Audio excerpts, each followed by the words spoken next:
늘 수고하시고 애쓰시는 우리 선생님들, 교회 학교 현장에서 참 고생이 많으신데요, 진심으로 사랑하고 축복합니다. 우리 선생님들의 수고 또 헌신 눈물이 또 씨앗이 되어서 우리 아이들의 인생과 또 우리 교회 가운데 아름답게 열매 맺을 줄로 믿습니다. 교회 안에는 참 많은 그런 섬김의 자리, 봉사의 자리가 있습니다. 다 하나같이 참 중요하고 필요합니다. 그러니까 또 하나같이 참 힘들어요. 안 힘든 부서가 없는 것 같아요. 안 힘든 일이 없는 것 같아요.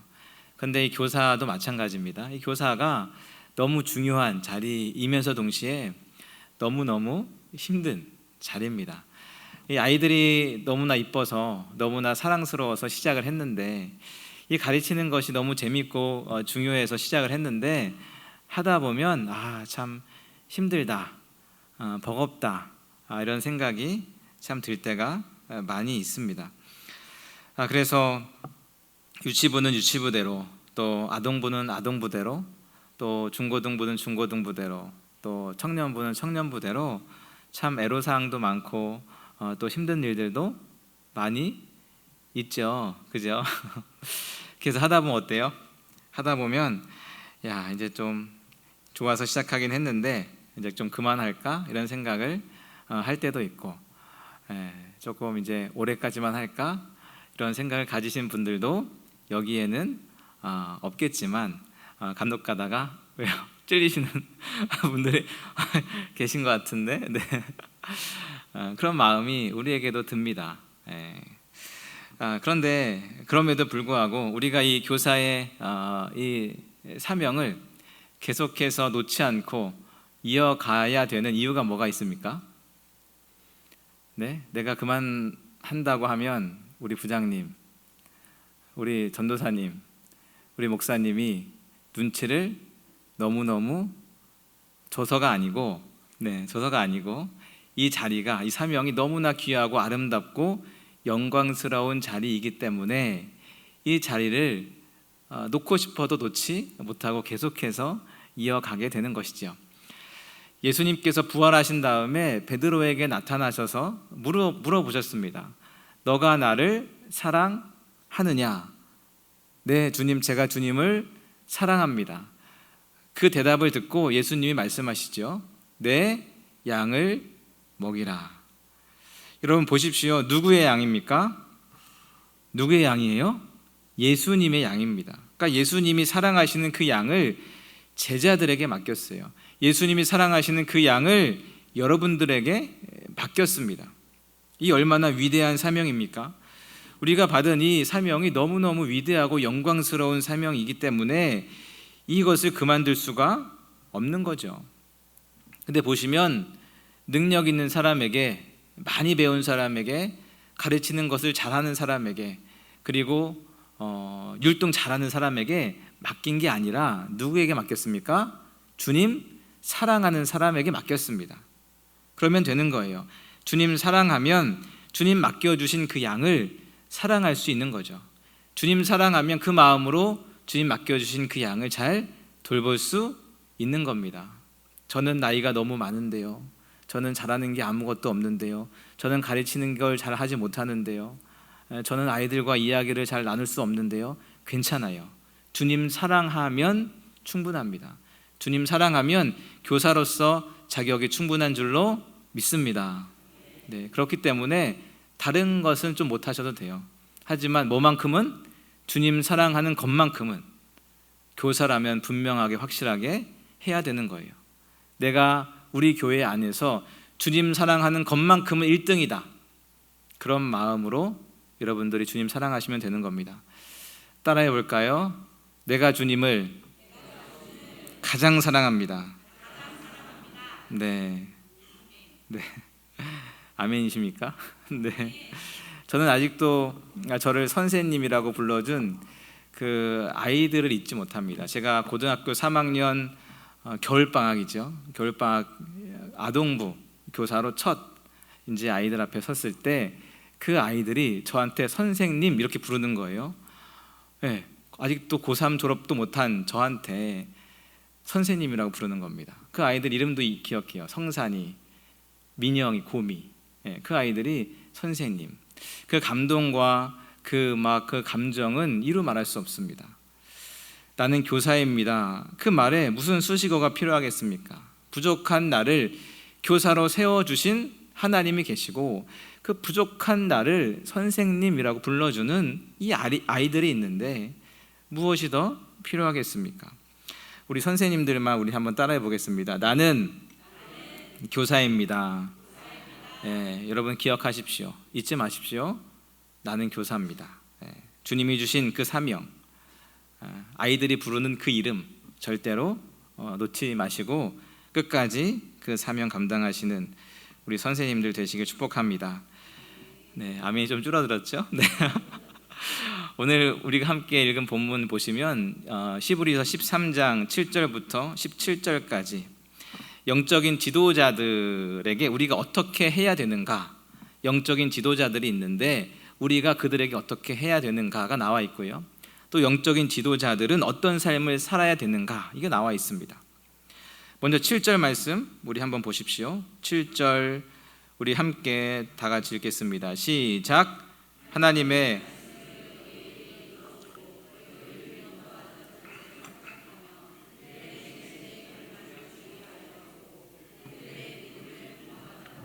아멘. 이 말씀은 흔히 교회의 영적인 지도자, 목회자들에게 하는 말이긴 하지만 사실은 더 확장을 하면 우리 선생님들도 여기에 포함한다, 이렇게 볼 수가 있습니다.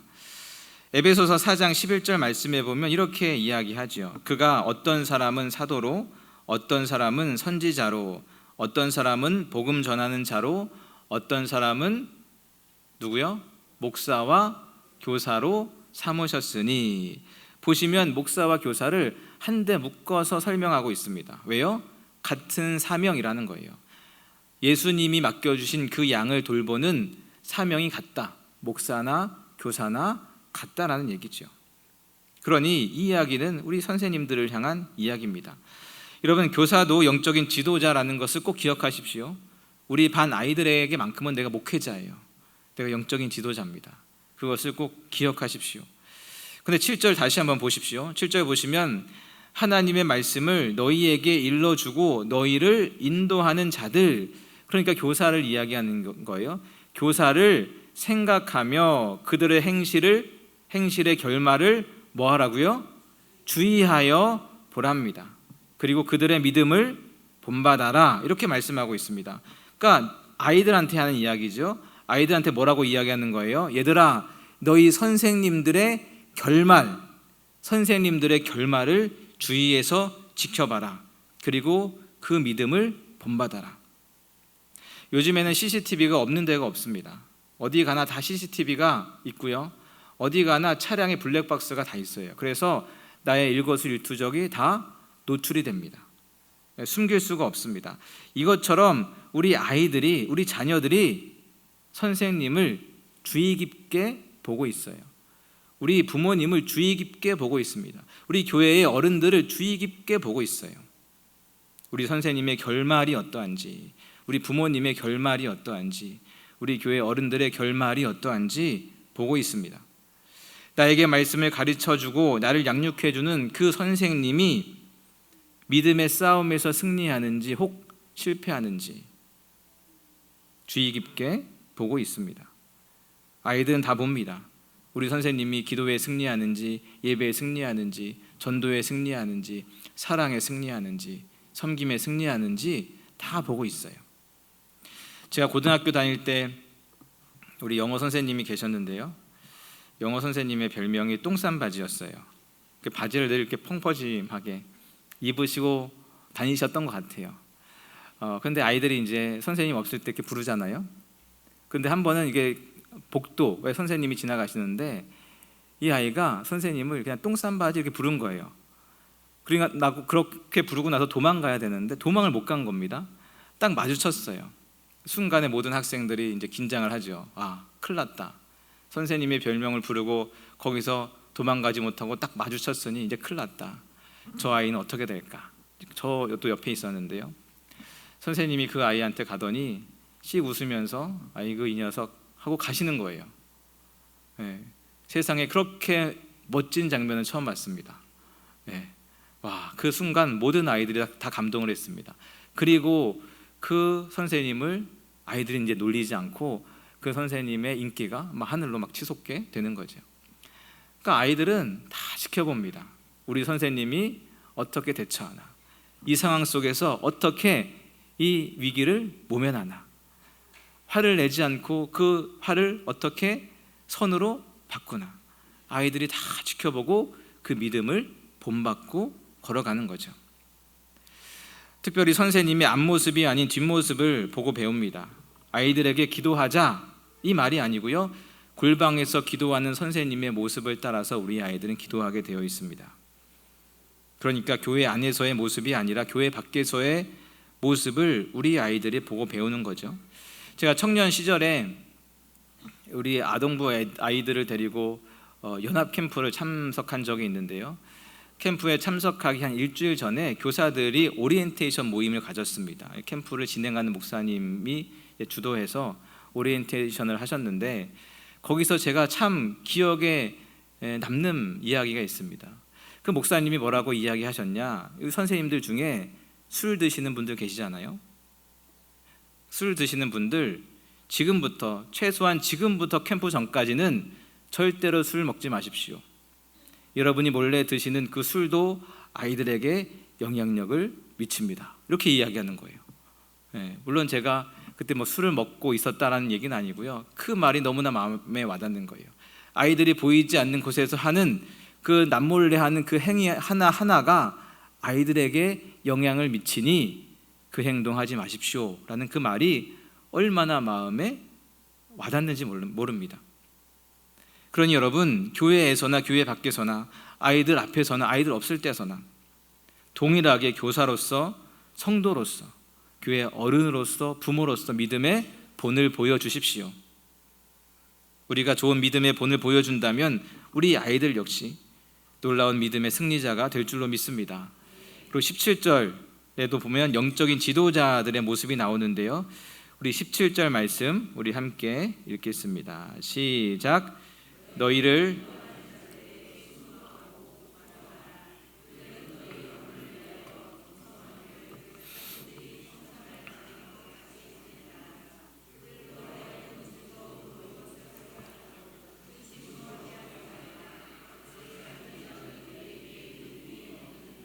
아멘. 영적인 지도자들의 모습이 어떻습니까? 그들은 영혼을 위하여 경성하는 자들이라고 이렇게 이야기합니다. 경성이라는 말은 그릇된 행동을 하지 않도록 잘 타이르는 것, 때로는 따끔하게 혼내는 것을 이야기하죠. 그러니까 아이들이 올바른 길을 갈 수 있도록 잘 지도하는 것, 때로는 따끔하게 혼내서라도 아이들에게 올바른 길을 걷게 하는 것, 그것이 영적인 지도자들의 역할이라는 것이죠. 전 아직도 기억이 나는 장면이 있습니다. 제가 이제 아동부 다닐 때 그때는 아동부도 오후 예배가 있었습니다. 주일 오후 예배가 있었어요. 주일 오후 예배 드릴 때 여름이었던 것 같아요. 그때는 이제 바닥이 다 그 나무 바닥이었기 때문에, 또 여름이었기 때문에 바닥이 차갑지 않아서, 또 여름이었기 때문에 아이들이 다 웬만하면 맨발로 다닙니다. 그날도 이제 예배 중에 대부분이 맨발로 있었던 것 같아요. 저도 맨발로 예배를 드렸죠. 그런데 부장 선생님이 그렇게 이야기하는 겁니다. 예배 나올 때는 양말 신고 나오십시오. 양말 신고 나와야 올바른 예배의 자세입니다. 이렇게 말씀하셨는데, 그날따라 그 말이 제 마음에 딱 꽂힌 거예요. 교회 나올 때는 양말 신고 가야 되는구나. 그 다음부터는 꼭 양말을 신고 갔던 것 같아요. 우리 아이들이 뭐 이렇게 지도하는 거 제대로 들을까? 듣습니다. 아이들이 안 듣는 것 같아도요, 다 막 거부하고 반항하는 것 같아도 그 말 하나하나 기억하고 듣고 그 말에 따라서 다 행동하게 되어 있습니다. 신기하게도 아이들은 그래요. 그래서 잘 보시면 어떻습니까? 난 절대로 아버지처럼 살지 않을 거야 라고 말하지만 나중에 보면 다 아버지처럼 살고 있지 않습니까? 난 절대로 그렇게 하지 않을 거야 하지만 다 그렇게 하고 있습니다. 은연중에 보고 배운 것을 따라가게 되는 거죠. 따라서 교사는 우리 아이들의 영혼을 잘 지도하고 가르치는 영적인 지도자라는 자부심이 있어야 되겠지만 동시에 책임감이 있어야 됩니다. 무거운 책임감이 그들의 마음 가운데 있어야 돼요. 또 말씀을 계속해서 보십시오. 17절 말씀 보면 이렇게 이어서 나와 있습니다. 너희 영혼을 위하여 경성하기를 자신들이 어떤 자요? 청산할 자인 것 같이 하느니라, 이렇게 되어 있어요. 그러니까 나중에 때가 되면 영혼을 위하여 일한 모든 것을 뭐 한다고요? 청산한다는 말이죠. 한마디로 셈한다라는 말이에요. 잘한 것이 무엇이고 잘못한 것이 무엇인지 정확하게 계산한다라는 말입니다. 여기 나오는 청산이라는 단어는 너무너무 두려운 단어입니다. 주인이 종들에게 돈을 맡깁니다. 1달란트, 3달란트, 5달란트 맡기고 주인이 떠납니다. 하지만 주인이 돌아와서 뭐예요? 청산합니다. 종들을 다 불러 모읍니다. 내가 너네들한테 돈을 주었는데 그 돈 지금 얼마를 남겼느냐? 정확하게 계산하십니다. 여러분, 우리 하나님은 아주 정확하세요. 우리 모두에게 청산할 날이 반드시 오게 됨을 기억하십시오. 그리 멀지 않았습니다. 특별히 예수님이 내 양을 먹이라 그러면서 자신의 양을 맡기셨는데 그 영혼을 맡은 자들이 청산하게 될 그날이 오게 되어 있는 것이죠. 마지막 날에 가장 먼저 청산받아야 될 사람들이 있다면 바로 목회자일 것입니다. 그래서 목회자의 길은 어렵지만 더 두려운 길이에요. 너무너무 두려운 길입니다. 마지막 날에 가장 먼저 주님 앞에 청산받아야 되는 사람이 바로 목회자지요. 내가 너에게 생명 같은 내 양을 맡겼는데 그 양들 지금 다 어디 있니? 그 양들 어떻게 돌봤니? 그렇게 물어보시는 날이 반드시 오게 되어 있습니다. 그런데 교사도 마찬가지예요. 맡겨준 그 양들 다 어디 갔느냐? 반드시 셈하는 날이 오게 되어 있습니다. 그러니 거룩한 부담감을 가져야 되는 것이지요. 그래서 교사는 너무나 영광스러운 자리지만 동시에 굉장히 막중한 사명, 막중한 책임이 있는 자리라는 것을 기억하십시오. 우리 중에는 난 교사 안 하길 천만다행이다, 이런 마음이 혹 있는 분들 계시다면 여러분, 우리 모두는 사실 교사입니다.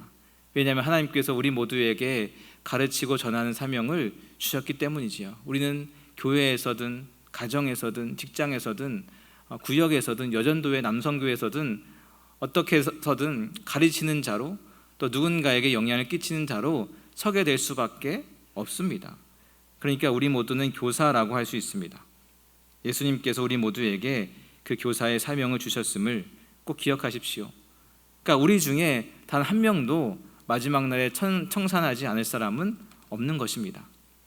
그렇게 여기에 모이신 모든 성도님들 또한 가르치는 자로 자부심을 가지시고 동시에 거룩한 부담감을 가지실 수 있기를 소망합니다.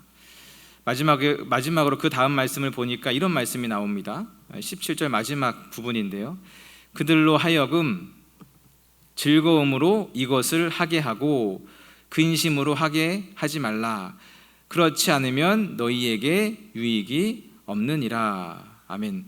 이게 무슨 말입니까? 한마디로 교사가 그 일을 즐겁게 할 수 있도록 도와줘야 된다라는 것이죠. 교사를 고민하거나 근심하게 만들면 안 된다라는 거예요. 왜냐하면 교사가 근심하면 그 제자들에게 유익하지 않다라고 성경이 분명하게 말하고 있습니다. 생각해 보면 너무나 간단한 이치지요. 영적인 지도자가 즐거우면 그 지도를 받는 사람들도 즐겁습니다. 영적인 지도자가 행복하면 그 지도를 받는 사람들도 행복하지요. 하지만 영적인 지도자가 근심하면 그 지도를 받는 사람들도 근심하게 되어 있습니다. 우리 선생님들이 즐거우면 아이들이 즐거운 거예요. 선생님들의 행복이 고스란히 누구에게 가는 거예요? 아이들에게 가게 되어 있습니다.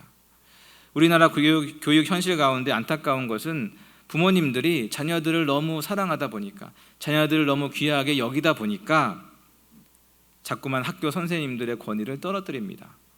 마치 선생님의 권위가 떨어져야 학생의 권위가 올라가는 것처럼 상대적인 것으로 생각하지만 착각입니다. 선생님의 권위가 떨어지면 그 밑에 있는 아이들의 권위도 동시에 떨어지게 되어 있습니다. 아이들의 권위를 높이는 가장 좋은 방법은 무엇입니까? 선생님의 권위를 높이는 거예요. 아이 한 명한테 밥을 사주면 그 한 명만 밥을 먹지만 선생님 한 분에게 밥을 사드리면 그 선생님이 섬기는 10명의 아이가 그 영향력 아래 놓이게 되는 것이죠. 근데 이 원리를 모른 채 선생님은 뒷전이고 아이들에게만 투자한다? 그거는 상당히 잘못된 방법입니다. 선생님한테 투자하는 것이 곧 아이에게 투자하는 것이지요.